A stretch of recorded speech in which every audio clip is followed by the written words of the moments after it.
සුබ දවසක් වේවා මාගේ යාළුවෝ හැමෝටම. කොහොමද ඉතින් ඔයාලට? ඉතින් මං අද උදේම කොළ කැඳ එකක් හැදුවා. මම මේකට එකතු කරලා තිනවා කොළ වර්ග ගොඩාක්. කරපිංච,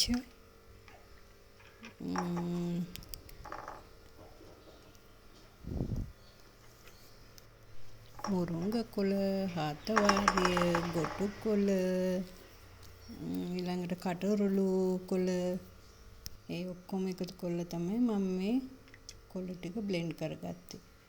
මේකට මම එකතු කරලා තියාගත්තේ මේ උයාපු බත් වලින් තමයි මම මේක මේ කොළ දාලා මික්ස් කරගත්තේ.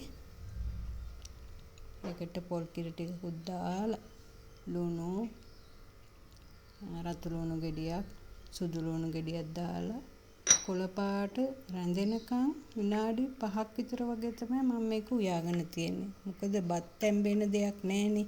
තැම්බිලා තියෙන බතෙන්නේ මම මේක බ්ලෙන්ඩ් කරලා හදලා තියෙන්නේ. කොළයි බතුයි එකට දාලා තමයි බ්ලෙන්ඩ් කරගත්තේ. ඔයාලත් හදලා බලන්නකෝ. හරිම ගුණයි. මට මතක් වෙනවා කොළ කැඳ හදනකොට මගේ නැන්දම්ම හැමදාම නැන්දම්මගෙන් තමයි මම ගොඩාක් දුරට කෑම හදන්නත් ඉගෙන ගත්තේ. නැන්දම්ම ගොඩාක් කොළ එකතු කරලා තමයි කොළ කැඳ හදන්නේ. එයා කොළ කැඳ හැදුව දවසට අහල පාල හැමෝටම ගෙනිහිල්ලා දෙනවා. මට දැන් මතක් වුණා මගේ නැන්දම්මව.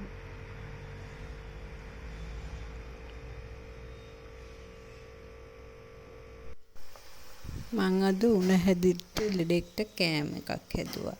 එයා ඉල්ලුවේ කරවල තෙල් දාලා පරිප්පු මිරිසට හින්දලා හදලා පොල් සම්බෝල. ඉතින් දැන් මං දවල්ට ඒක හැදුවා එයාට ගෙනහිල්ලා දෙන්න.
මගේ කරවල බැදිනවා. කරවල ටික මෙන්න පොඩ්ඩක් තෙලේ බැදෙන්න දෙන්න. ඉතින් ඕමනා දේවල් ලුණු ටිකක්, කොච්චි, මම සුදු ලුණු දාන එකට, එයාලගේ කැමැත්ත, තක්කාලි ගෙඩි දෙක, සම්ප කරපිංච.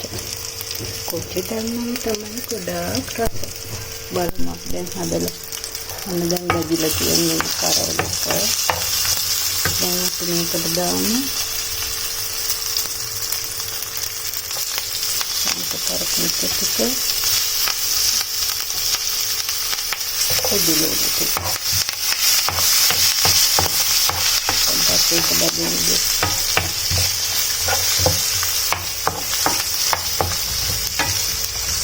ඊට පස්සේ මම මේකට මේ කොක්කි ටිකක් දානවා.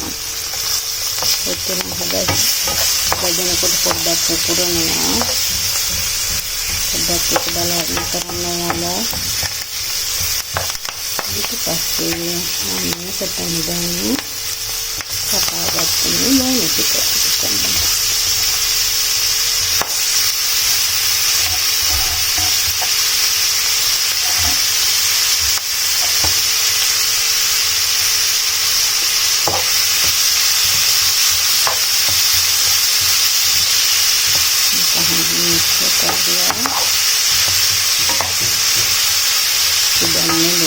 පොඩ්ඩක් මෙතන බැදෙන්න දෙන්න.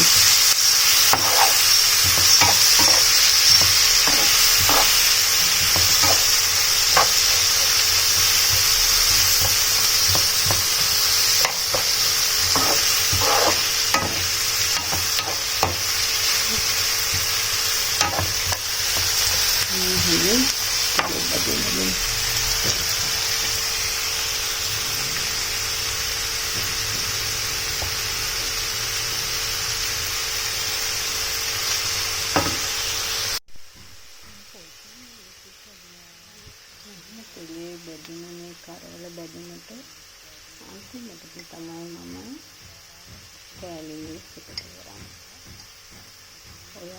ඔයාලගේ රස අනුව මේ කෑලි මිරිස් එකතු කරන්න. අපි පොඩ්ඩක් බැරිල්ල කන නිසා චුට්ටක් වැඩිපුර දාන්න.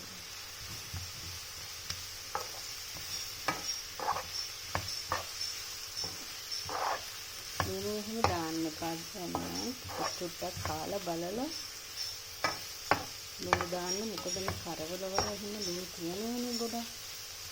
ඒ නිසා චුට්ටක් බලලා ඉවර වෙලා එයාලා ලුණු දාන්න. පොඩ්ඩක් දැන් මේ කෑලි මිරිස් ටිකත් අපි චුට්ටක් තෙලේ බදින්න දෙමු.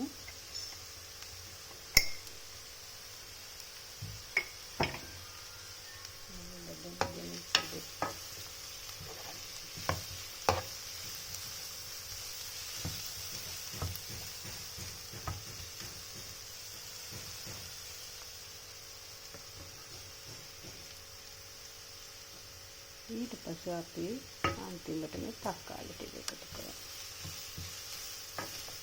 තක්කාලි ටිකත් එකතු කරලා හොඳින් කවලම් කරලා අපි මේක චුට්ටක් තව විනාඩි 2ක් 3ක්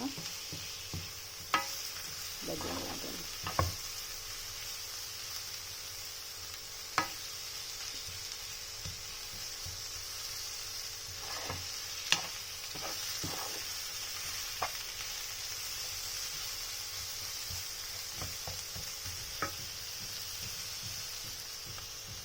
දැන් මගේ කරවල එක හදලා ඉවරයි.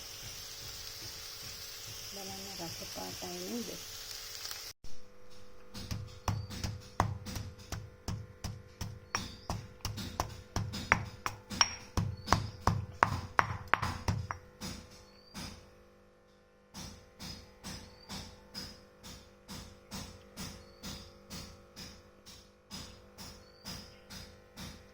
දැන් මේ මම හදන්නේ පොඩි සම්බෝ.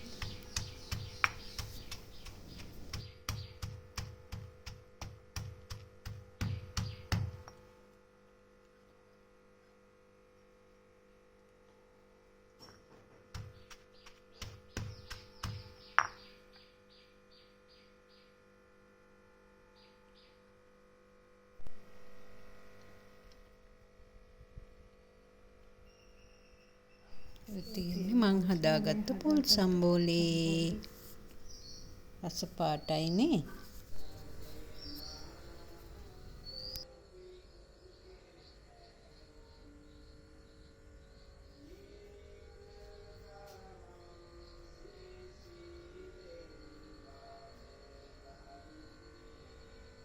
මාව බලපු ඔයාලට බොහොම ස්තුතියි.